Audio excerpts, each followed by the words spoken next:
choose to love with freedom flies from my heart where the light keeps shining, and I choose to feel the whole world crying for the strength that we can rise above.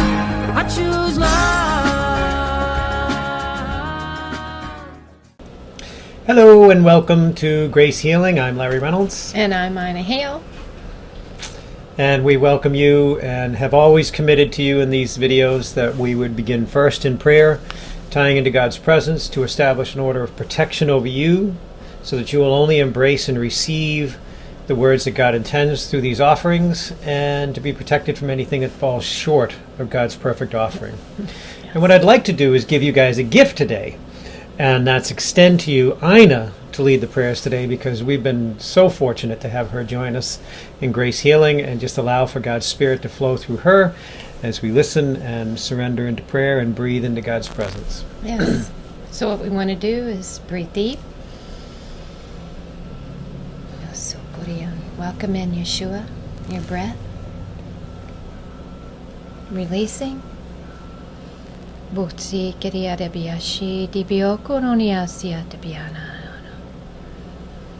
Breathing in deep once again, deep within your lungs, feeling His very presence within you. Deep, deep, deep, deep. And releasing. Let's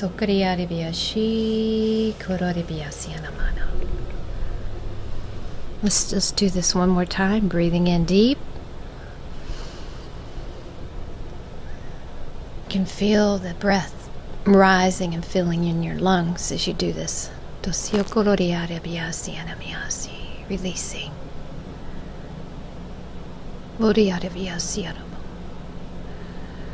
Even as we do that, we come into complete agreement with you, Yeshua, in this time that we have of those that are on the call, on the listening time. Even a lot of times you are doing a new thing.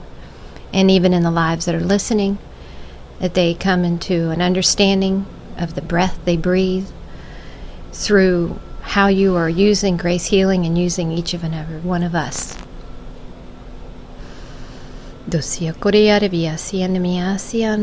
Of your covering, your protection. The words that are being spoken, be spoken into the words, into those ears of those that are receiving, to know the greater love of who you are, that you use us mightily for your glory and your purposes. In your precious name, Yahweh, Yeshua, and Abu.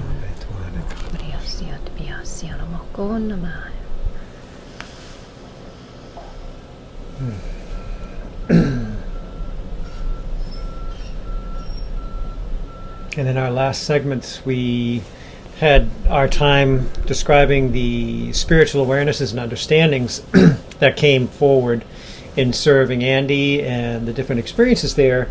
And I know we had to kind of cut it short because we kind of try to keep these videos limited to a 20-minute block, but some of them have extended a little bit longer, maybe 38 or so. But we're trying to keep them into a measurable time so that you can fit them in and honor you, and also just kind of for a management aspect of these times and videos. So I want to kind of put it out to you, because I know that God is in tremendous wisdom and blessing within you, and just what it stirred in you to remember Andy's story. Well, as I've always said, it's in the beginning to receiving. Mm-hmm. Even in receiving, meaning that as those spiritual influences in his life were rising, God had you there. Right. Because, you know, what I've discovered in the times, yes, right where you are, if you've got things going on, you can call upon His name and come in His great presence and be set free of these things. But then there are those times, like with Andy, mm-hmm. there was not so much an intervention, but I guess you could say that was an intervention. Intercessory. And in that respect, there was two. Yes. You needed to be there. God knows. And because he wasn't quite coherent, but knew of his heart. Yeah. And to help him guide through, again, not the resources of man, not that can't be, but seeking him first.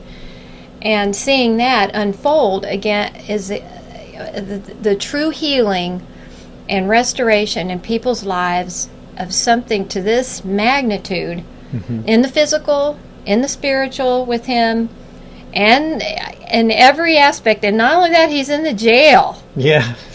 And then not only that there is such a witness and such a testimony of the police force to see what was unfolding. To see the looks on their faces were priceless. And so when you hear these kind of testimonies, it just encourages you to know and just to trust in God, to believe in him, to have just loving on him, allowing him to love you.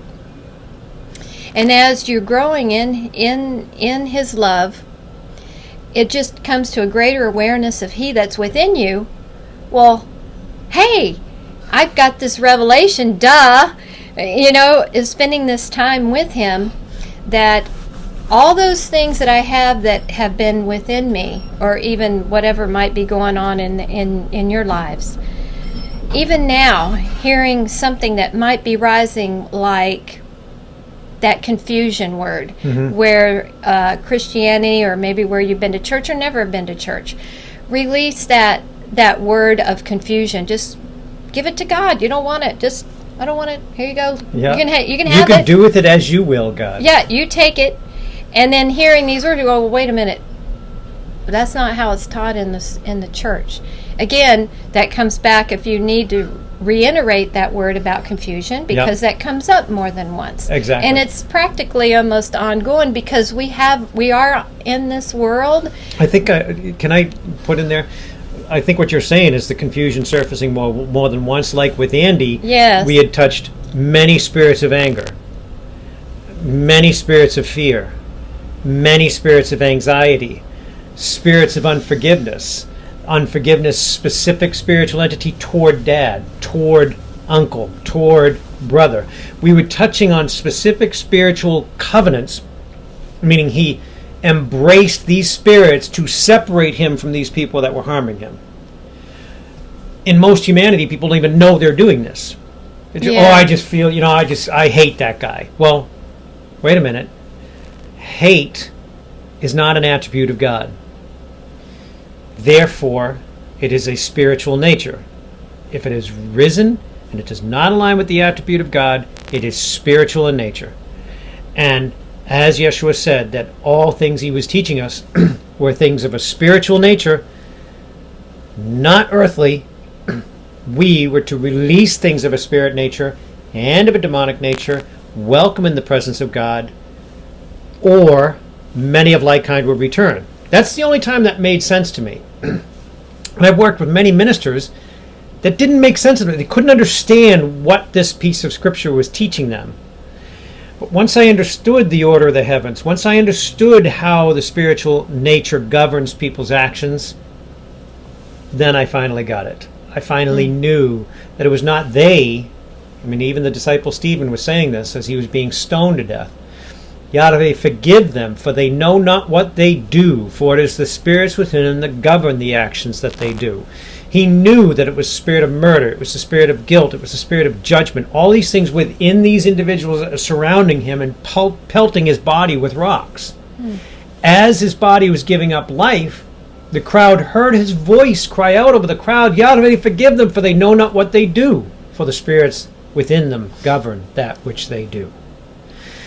So, here we are. If we separate ourselves from the religious mind stuff, the constructs of man, the institutions of man, and come back to a true, perfect, and loving God, even if you're sitting in a jail cell and you've gained access to the web at your library time or something like that, and you're looking at this video, the reality is God is not waiting for you outside the jail to give you a hug. God's presence is within you. willing to give you that embrace. It's not that God is outside your home waiting for you to come to church to greet him. God is present within you. Period. It's not something you have to attain. So when you mentioned that about the prison or whatever, I just felt like people need to remember that this is not something you have to attain. It's something you need to surrender and recognize. Yes.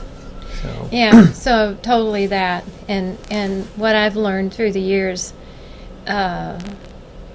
is, again, and I'll just share a little bit of my professionalism. I'm a golf professional, and I give a lot of lessons.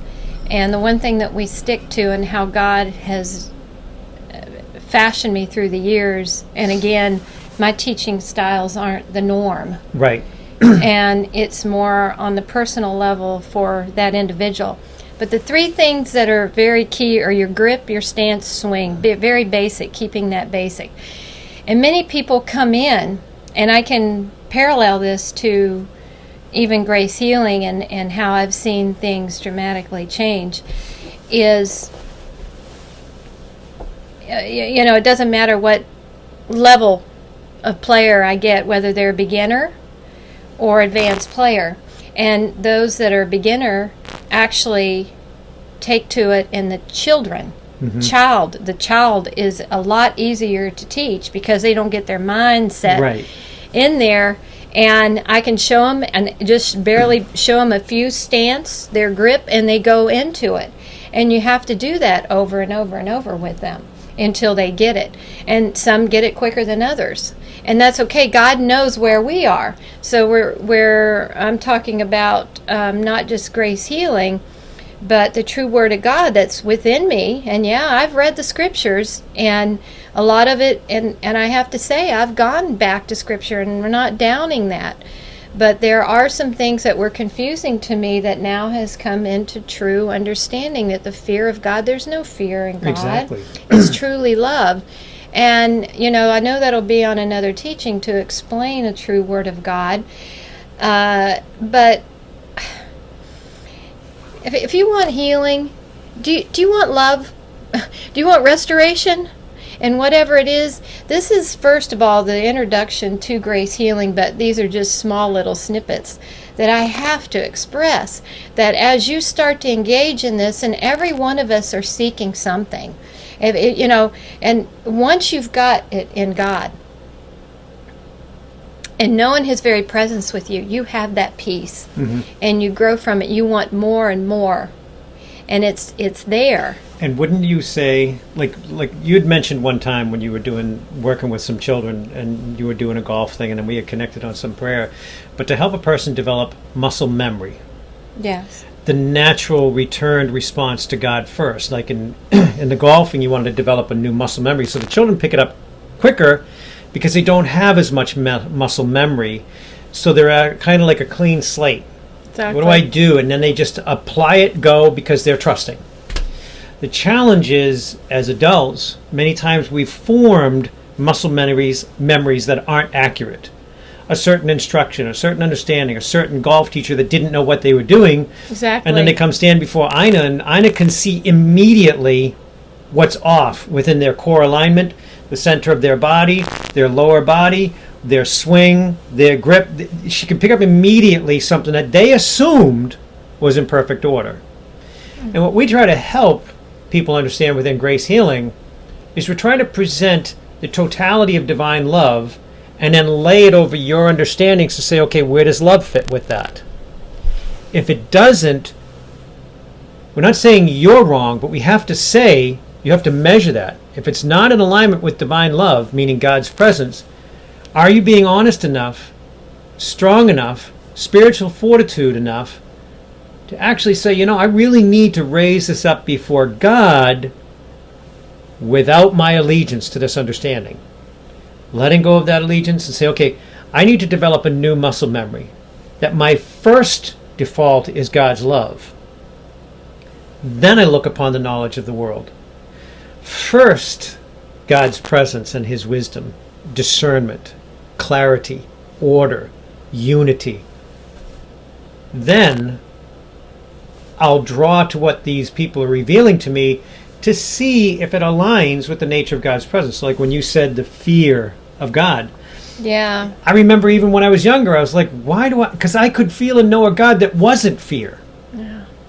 So later in my years, again, I had to reconcile with the fact that all of a sudden I had this new knowing, this awareness in me.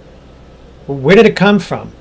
Well, it turns out that the transliterator said it was accurate, but it came from within me. It was not something I was taught in the world. It was something God stirred me to remember. Yes. Because I will tell each and every single one of you, before you came here, you came with perfect muscle memory on a spiritual level. Entered through the veils of principalities, entered into the veil of humanity. Then you started developing muscle behaviors that were not in alignment with God. So we have these beautiful pros in our lives. Ina, other ministers that we're blessed with within Grace Healing, and other people that truly walk in the love of God's presence. There's amazing teachers on this planet. Yes. And I would ask you that even as you draw to them, that you would seek God first and measure the instruction they offer. And I feel like this is going to just shift right now, because moving it to a practicality for you, the listener, what does this mean? How does this affect my life every moment? Well, do any of you go to the doctors? Have you sought God first before you went into the medical appointment? And if we would seek God first, remember developing that muscle memory, like you taught the kids to do that swing a certain way, and they do it. For you to develop the muscle memory of drawing upon God's presence first, sit before a doctor. Now, the doctor may expound with 10,000 words. You may only feel the presence of God in knowing, understanding, clarity, in maybe 1,000 of the 10,000 words. It's your temple, your holy body, that you decide, I'm going to apply the words that this doctor gave me to assist this temple back into proper order, and trust that God will continue to govern his words, the medical doctor's words, in such a way that it reveals God's presence, not just man's intellect about the body or dealing with whatever medical issue that the person faces. How about an attorney? Somebody's dealing with legal matters. Have they sought prayer and God first before they entered that ground with the legal system? Because they may hear the legal system guiding them in a certain direction that's more profitability for the attorney and beneficial to them, but it creates more spiritual ground. It attacks more than was necessary because they want to generate a higher dollar return, instead of you wanting to go in to just gain justice over a circumstance and present God to a situation. So you'll hear their bits of counsel. You'll hear the attorney offer you 7 or 8 different directions, and God is providing you response with a clarity inside you. You know, I feel right about going in this direction, this direction, this direction. And you only allow for 3 avenues of the 7 offerings the attorney makes for him to act upon. Yeah. And then we start bringing God to these institutional grounds. Business negotiations. Did we seek God first? We're in the midst of selling a company. Well, are you being equitable, or are you taking advantage of people? Are you doing it in such a way that truly magnifies God's glory and blesses you? Or is it just about the personal gain? So again, this is the simplicity of what we try to extend through Grace Healing. And like Ina mentioned, these kids, they're trusting and they want to just do it. So if you give them the right directive, they move in that direction. And one of the things that I found that's fascinating about this whole process is I've served thousands of people, is children get it. Yeah. Pets get it. Adults are too busy thinking it through. Exactly. They're too busy forming constructs of their mind. Oh, wait a minute, my pastor said, this. And they separate themselves from the possibility of God in the moment. So again, one of those things that I had to reconcile was to see how quickly children just plain received and were healed. Or, like in Andy's case, he was near death. There wasn't any thought process left. It was just, what do I do? Yeah, we got to pray. And it was just a total submission before God. Complete submission. It wasn't, oh, well, wait a minute, how does this fit with this? I'm dying, I need help. I pray over a cat in Phoenix, Arizona. Mm-hmm. The cat just got struck 3 times by a rattlesnake, and you were down in Arizona at that time. Yeah, I was. So you know rattlesnakes are not good for animals when they bite. And this rattlesnake happened to unload into this cat 3 times. It got a hold of the cat 3 times in the midst of its throes. Then the cat got away. Sitting in Mom's lap, who called me on the phone in prayer, we just held the speaker of the phone over the cat. The cat wasn't thinking, wasn't going, oh my God, we don't have any anti-venom. Wait a minute, this is a rattlesnake. They're deadly. The cat wasn't going through that thought. The cat just received. And as she sat on Ma's lap, jumped up from a looked like a dying state, because the woman who called me wanted to call because she just kind of wanted to bless the cat as she thought it was dying. But the cat jumps up, runs over to the litter box, poops, pees, throws up, vomits, comes back, jumps up into Mom's lap, and is perfectly fine. So again, there isn't the construct, the negative muscle memory that we form within our mind, within humanity, that tells us, oh no, I'm not worthy for that. Oh no, my pastor said this. Oh no, I heard this in a theological seminar. Yeah. Or I heard that in a doctrinal thesis of some sort. Are we honestly measuring these thoughts to say, do they align with God or don't they? Does the muscle memory that Ina gives me for a golf swing align with order, direction of force, proper execution of this motion? Or are they teaching me something crazy whack? Some of the videos that I've seen that people show, I mean, I'm like going, wait a minute, that's not what Ina said people do in golf to do it right. And they're selling these things. Yeah.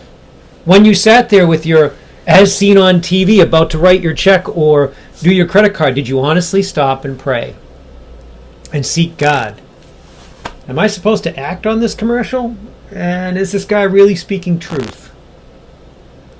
Exactly. So how are we doing this in our lives on a daily or moment-to-moment basis? And that's what this is all about. This is your daily life, your relationship, not a religion. Exactly. This is not a religion. This is relationship with Yeshua in your daily life, whatever it might be, even being a mother. Your children are away, or you've got them right there. You've got a house full of kids, and you feel like you don't have time for yourself. And as you seek Him first, putting Him first, you will have your priorities in order.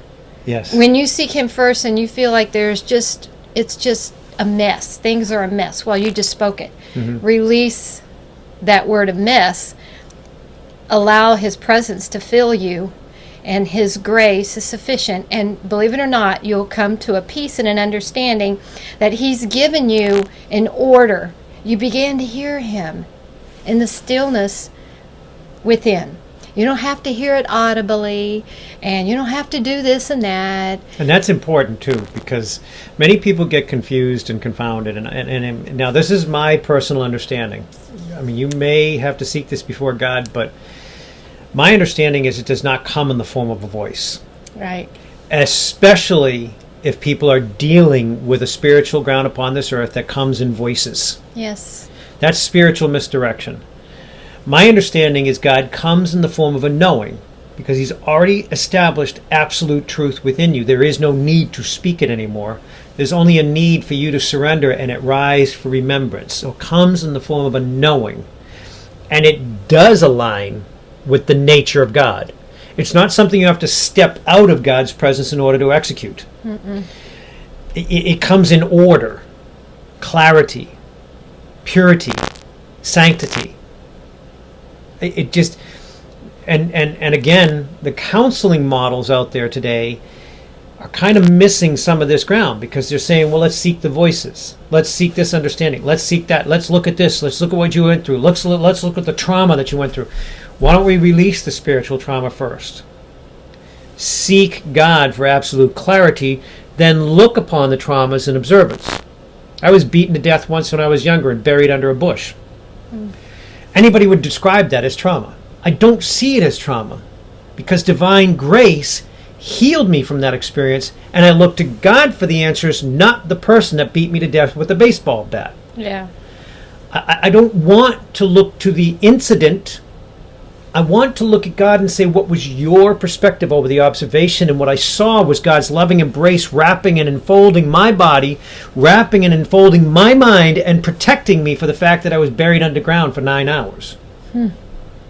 So, to me, if I would go to God first in all things, my life would be smooth in observance.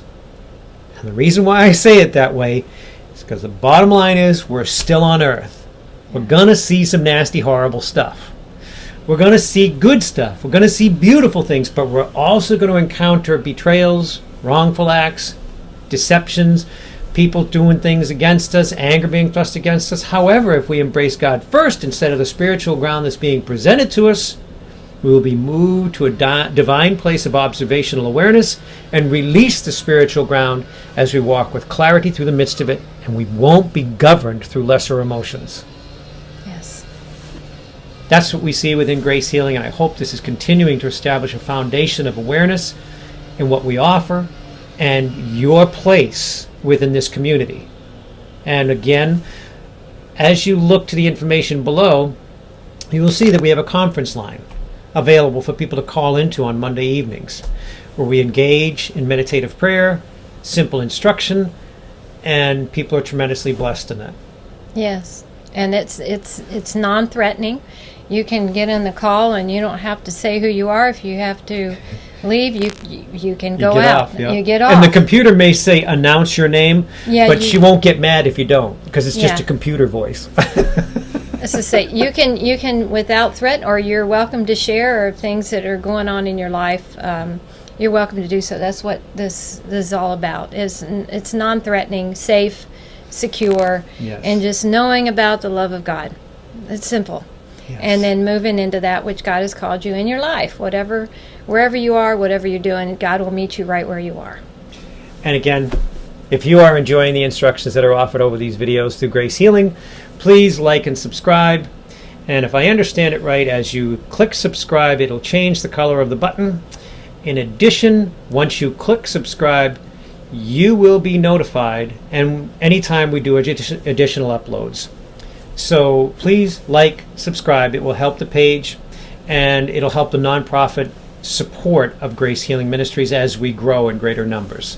We are a 501c3 organization, and we look forward to hearing your comments that you can also add in below. Yes, and always send in your prayer requests. Yes. If anything that you need, we're happy to pray for you, whatever, even if it's not for you, a family person, whatever. Yes. It's and those can come also through the website. You can go to the website and submit prayer requests at gracehealing.org. Yes, please do that. We'd love to hear from you. And I'd love for Ina to complete a prayer for you as we close this time and offer thanksgiving, that we just give you a brief prayer of blessing as we end our time and session here. So let us breathe. As we come to the end of this session, we thank you as these that are listening receive fully of who you are.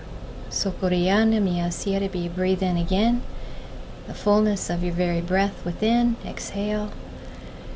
In this time of ending of this session, receive fully of that which God is calling you to, and knowing of His great love. And thank you, Yeshua, as you are using us with Grace Healing and all that come. It is you we seek first in all that we do. And we give you all the praise, honor, and glory in your most precious holy name.